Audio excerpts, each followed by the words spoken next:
ഫുഡിന്റെ ഒക്കെ കാര്യം എന്ന് വെച്ചാൽ ഭയങ്കര പരിതാപകരമാണ്. എന്നിരുന്നാലും ഉണ്ട് ഭക്ഷണവും ഇതും ഉണ്ട്. മൂന്നേരം ഫുഡ് തരുമോ അതോ 2 നേരമാണ് പറയുന്നത്. പക്ഷെ രാവിലത്തെ ഫുഡ് എന്ന് വെച്ചാൽ ഭയങ്കര കഷ്ടമായിരിക്കും.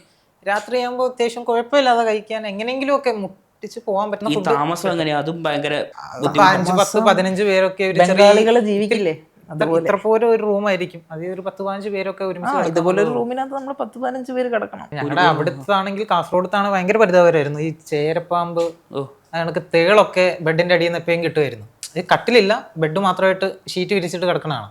അതിനടിയിൽ നിന്നൊക്കെ തേളിനൊക്കെ കിട്ടിയ കുറേ സംഭവം ഉണ്ട്. അതിലൊക്കെ തന്നെയാണ് കിടന്നത് ഇത്ര കാലം. എത്ര വർഷം പ്രവർത്തിച്ചു സാർ അവിടെ?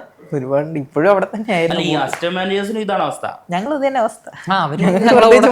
അങ്ങനെ ഓഫീസിനുള്ളിൽ ടൈ കെട്ടി നടക്കാന്നല്ലാതെ പ്രത്യേകിച്ച് മാറ്റമൊന്നുമില്ല. പിന്നെ ബാഗ് വിടണ്ടെന്ന് പറയും.